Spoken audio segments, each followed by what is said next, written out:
selendang biru among enak ing ati nano ayo Bu tekan batin setiamu Selendang biru tetap ono janjimu Yo. selendang biru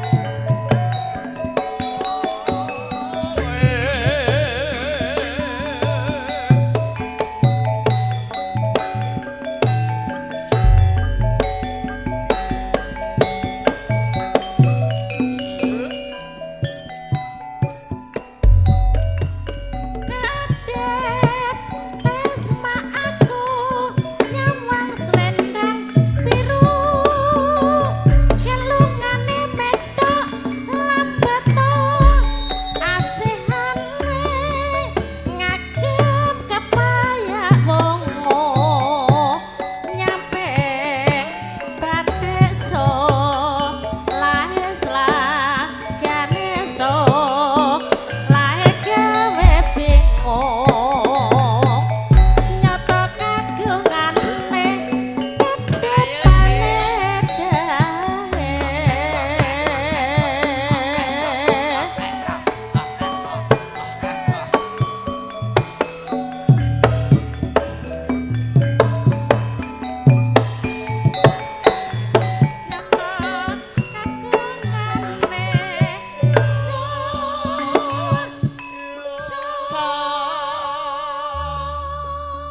ayo Dek angelai ngono hangelai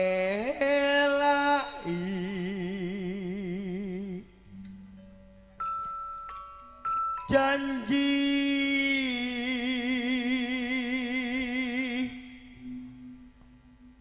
selendang biru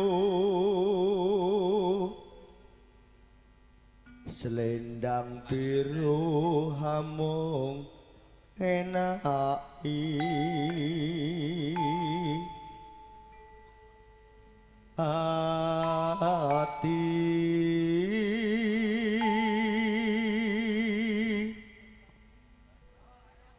nora tekan batin setiamu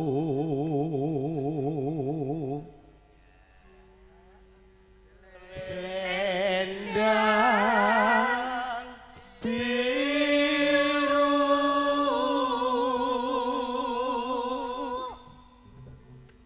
tetep ono janjimu selendang biru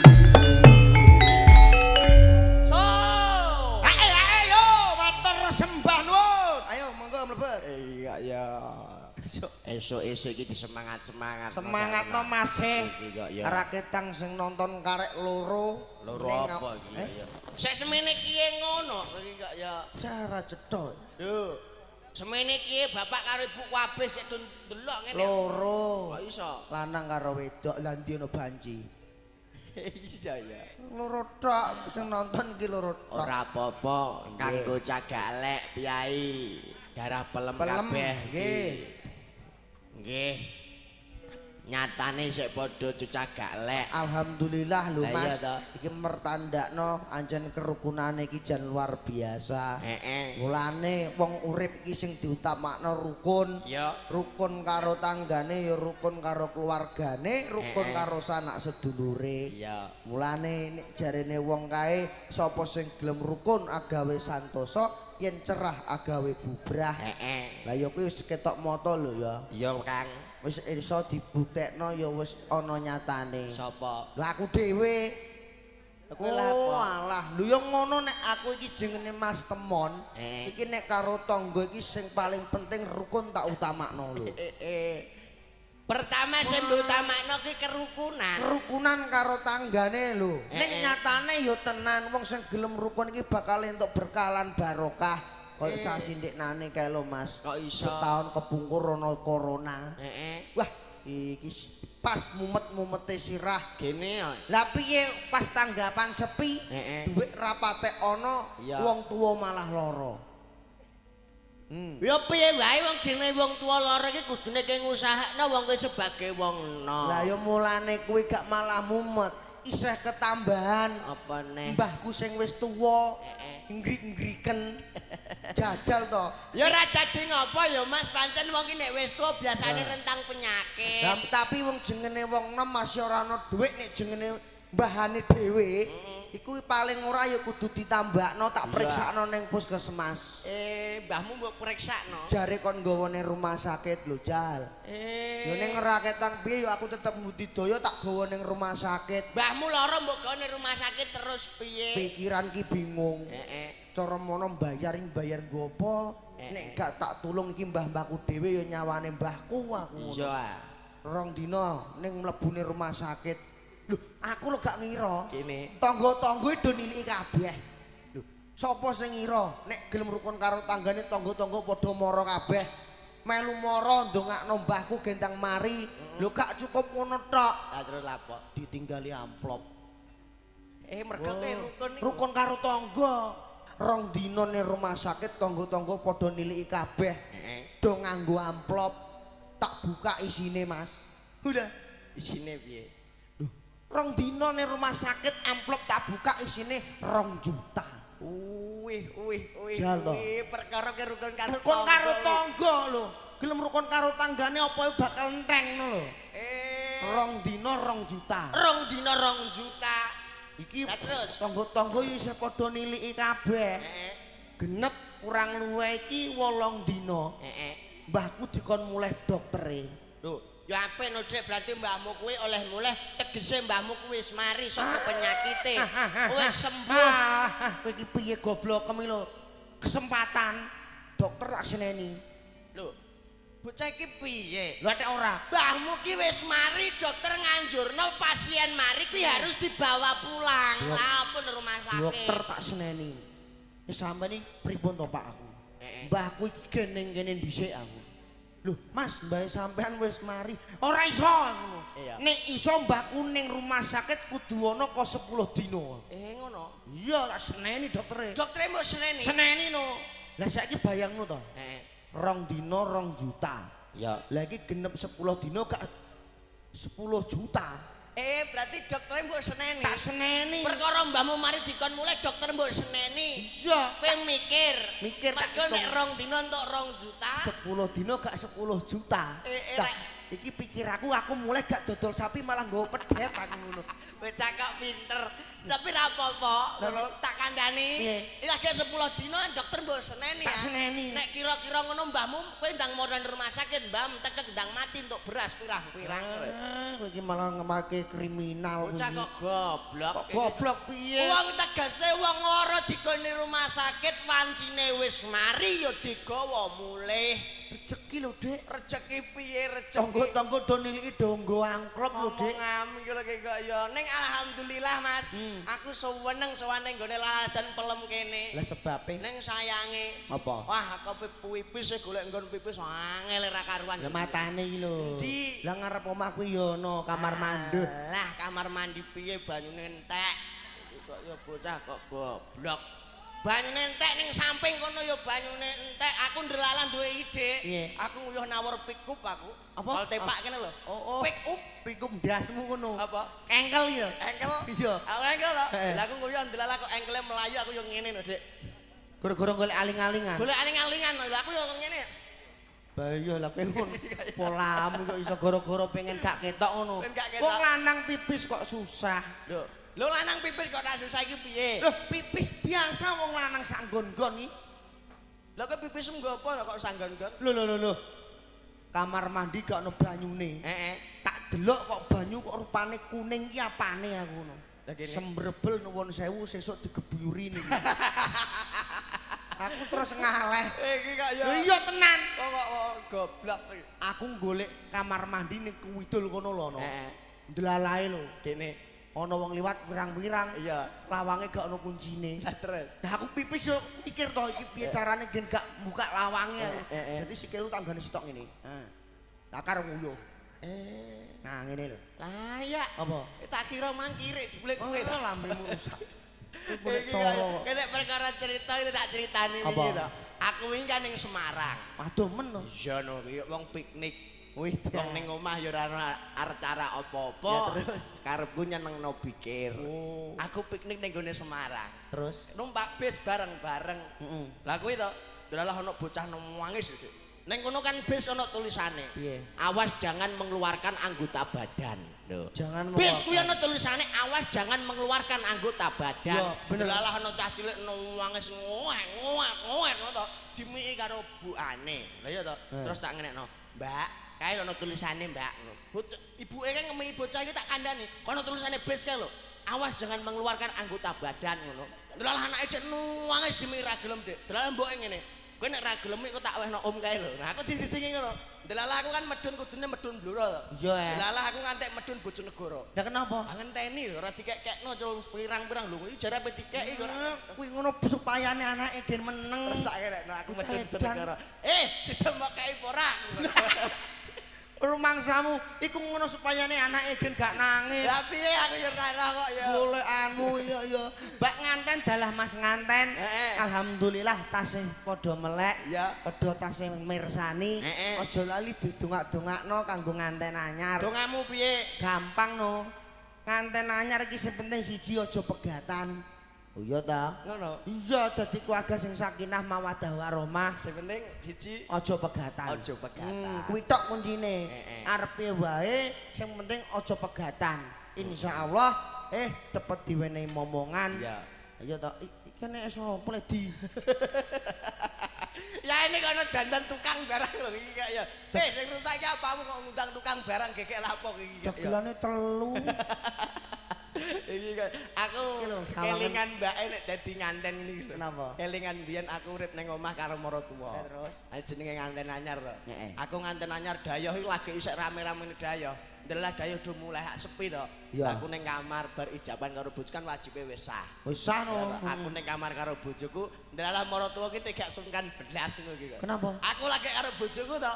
Lah ya to, jenenge awak wis kemeringet, awak wis kesel to. Karo bojo jenenge wong wis sah. Ayo to, ndralah ngono aku iki ra sida malam pertama. Aku bareng ape malam pertama didodok karo maratuwa. Tok ngono. Ana rimason jare iki kok ya. Ana apa nek Terus aku ngene aku yo ngene, wong jenenge wong lagi malam pertama to. Jenenge maratuwa ya sabar aku ngono. Niki Bu rimasone. Sebabe wong kowe ngrumangsani nek anyaran. Iya, aku anyaran. Ndralah ape tak oleh ya. Aku jenenge nganten anyar. Ayo wis turu karo bojoku. Wah, wis geget wis kemeruntus aku. Penasaran. Ditotok kene. Tok. Terus ngene, ana apa to, Bu? Ana sandal. Jare iki kok ya. Iki kok ya. Niki Bu sandal aku ngono terus ngono. Lah terus piye? Sing ping 3. Wah, aku wis kemeringet terus geget, Dik. Ndelala dingenekno. Ana kemul turah ta ora? Jare iki kok ya ndelala aku terus ngene. Wong tua murid loro terus tak gandeng. Wis ayo kesuwen Mbah, ayo do bareng-bareng aku ngono. Bareng-bareng apa? Lho tegese bareng-bareng ki aku krusak-krusek mang bar wundu tajak salat tahajud. Manem rambe Gusti Allah nyuwun supaya dadi putri ingkang soleh lan solikah. Omong apa cah iki aku bingung ngrasakno iki. Wong perkara malam pertama iki rasa bingung. Ancene yo nganten anyar sing penting iki lho menehi ular-ular kanggo nganteni. Ya pengeki. Yo kudune ngono. Ngeki ula kowe. Ular kok ula. Lah ular iki apa? Ula. Iso iki kok yo gayer. Nganten ade mbokeki ula iki ngomong aku. Maksude menehi tulodo. Tulodo apa? Tulodo piye carane ben dadian kok ta. Ngenyek Ben dadi keluarga sing sah sing apik, langgeng kanggo selawase. Kok kei Tulodo. tegese tulodo ki apa? Ular, ula. Dadine kok Mas nganten, ulane diwehno karo Mbak nganten. Dadi meneh ula-ula. Meneh ula-ula. Arep ngek ular-ular apa kangge temanten sarimbit monggo. Gampang no. Apa? Janjane nek duweni siji wis cukup. Apa, Mas? Lengo kayu. Apa iki? Nganten kok lengo kayu lha. Nganten anggere duwe lengo kayu ya uripe bakal ayem tentrem. Sik tak urus iki. Ya. Kanten kok mbok kon duwe lengo kayu tegese lengo kayu iku apa? Lengo kayu. Lengo kayu. Lengo. Lengo. Lengo iki nek sing lanang menteleng sing wedok ndang lunga. Ngono lho.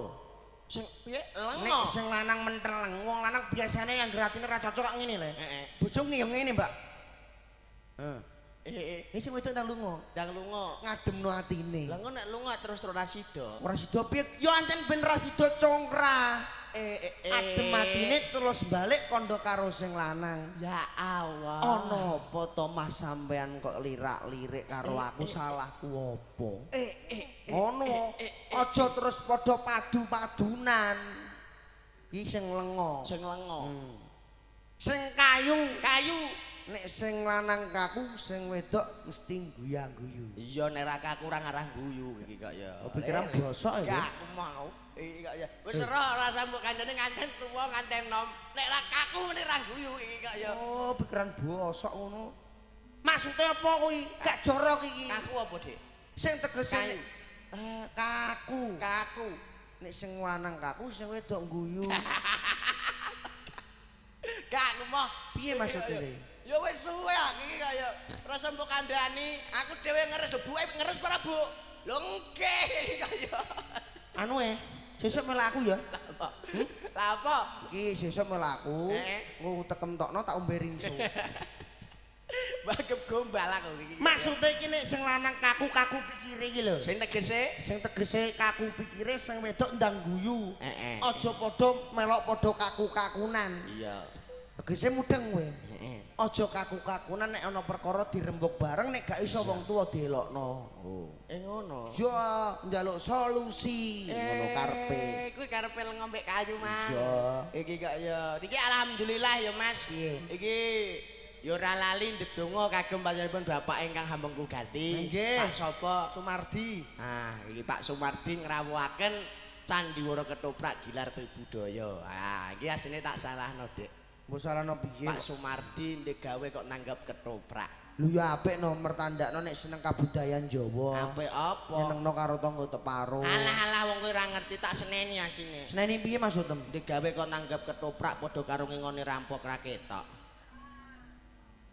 Nah bener-bener nyatane ditanggap. Kowe percaya apa ora? Yo gak no. Anggotane Gilar Tribudaya iku pira? Kurang luweh yo 75-80. 75-80-an doyan rokok ora? Doyan no, Dik. Dikeki rokok 8 pres lha iku nek ditukokno wedhus ora wis oleh gewedhi. Saiki rokok sukune mundak larange ra karuan. Saiki ape nyengit sik sesuwe. Iki kok. Lah iku tukokno wedhus ndang manak ndang sugih.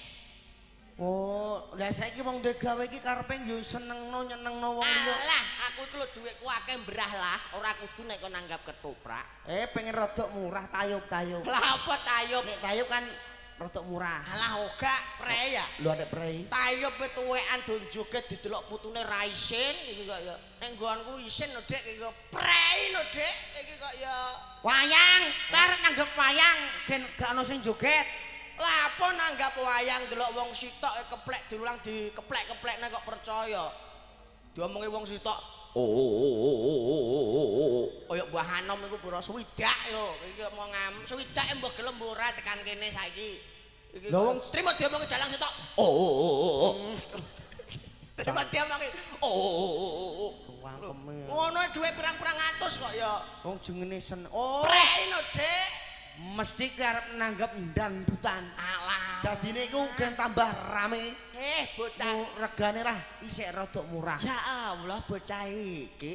Bocah iki dangdutan. Alah, apa nanggap dangdutan ning nggonku iku lagi salah gurung lagu do tukaran keprukan botol bir mabur kursi bumbul kabeh piring pecah kabeh lah aku dak tekor. Preya, Dik. Oh, dangdut yo. Aku mudeng. Apa? Wong jenenge wong nggonmu lah yo rodok-rodok mambu, agamane yo kenthel. nekakno pengajian mesti. Ya Allah, pangestum lho Mas. Dadine gen tambah adem atine ora ana sing joget. Apa tembok nekakno pengajian wong aku salat ora tau kok.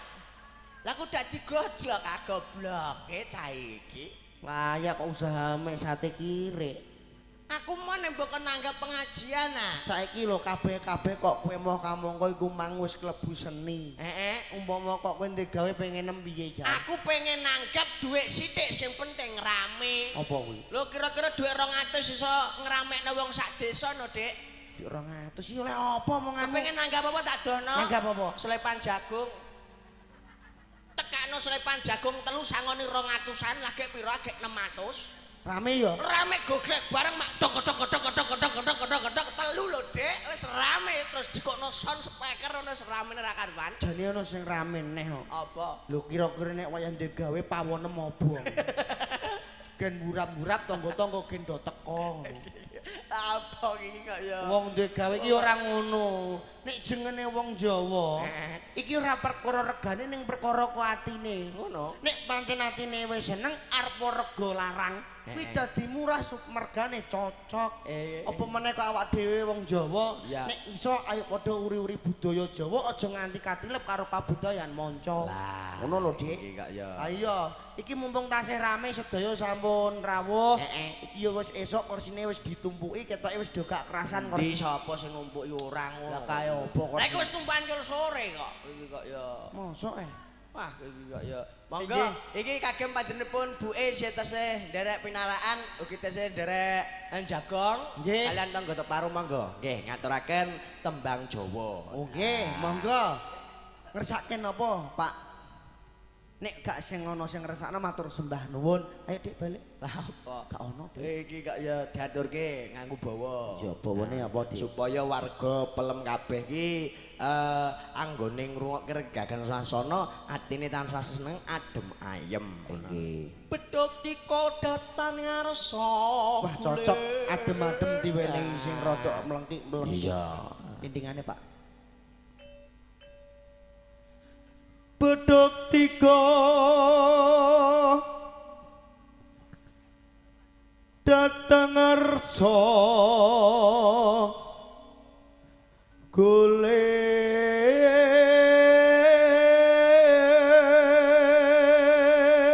ora nyono babar pisan, Dik. apa Wis suara apik ngono ora gelem dodol pentol. Kowe iku lho, terus sampe matur nuwun nek dodol pentol. maksudnya apik ngono lho. Suara apik gak nggo gurak emprit ngono. Ayo. Padang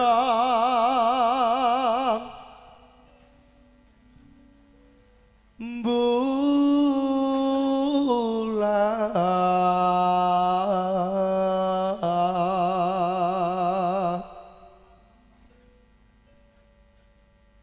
kegencar ning latan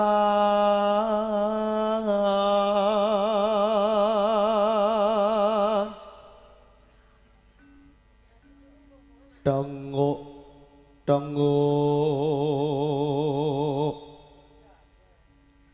lungguh dewe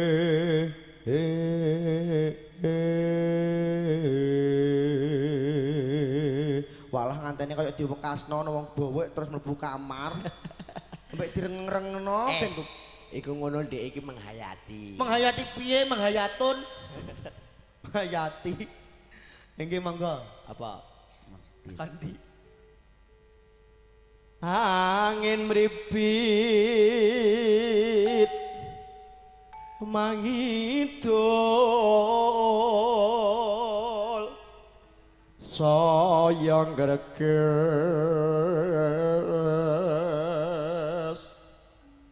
sajroning ati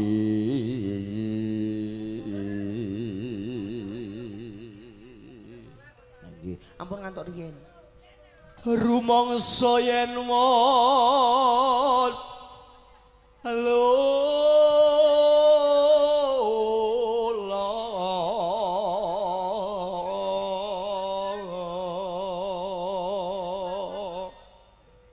aja penak to. Baburakan ingsun Ningsun ningsun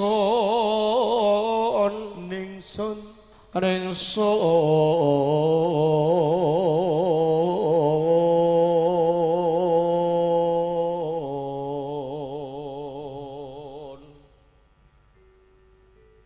dudu sanak dudu kadang ning pondokan saya tinandang prihatin iki nganten anyar ya ta iki nganten anyar gawene mantu Ya. iki nek iso aja ati kesiksa Aja. ning gawa ning Joko Mlarat aja Joko Mlarat iki mung lagu, lah ya to. ya Lah wis muga-muga Joko darah pelem kabeh iki muga-muga sugih. Amin. Kabeh amin ya rabbal alamin. kaya ngene dadi Joko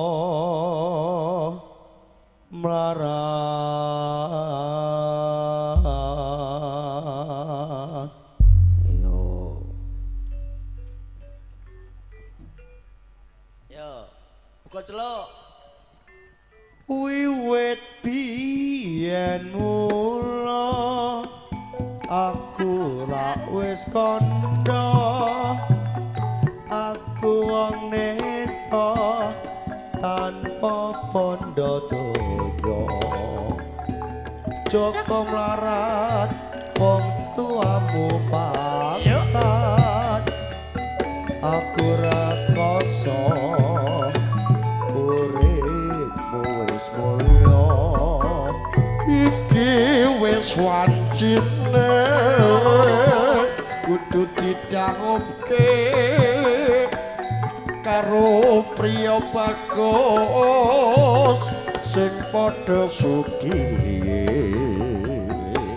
ora nyono lan ora nyocewa yen sliramu teka pala krama srengenge ngulon parane yen bengi rembulan jenenge esok tepe sorene dadi dole tresno tenan mo anggap sepele srengenge Wulan parane parane bengi rembulan jenenge esok tempe sore tadi dele tresna mung Ayo Dres. Ayo joget kene.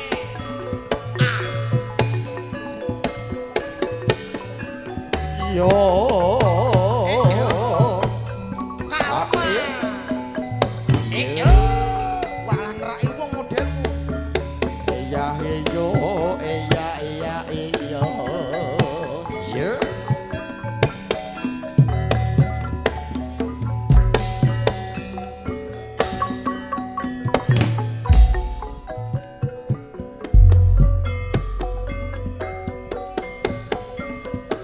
ning ngendi nggonku goleki bot abote kepengin ketemu satian ado tak parani mung nuruti karepe ngati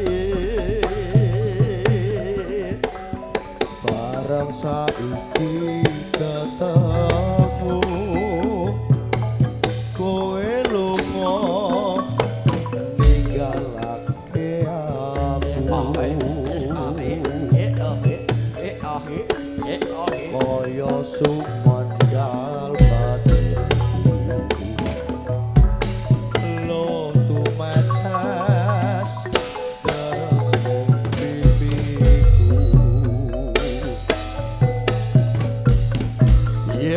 yen pancene wis ora tresna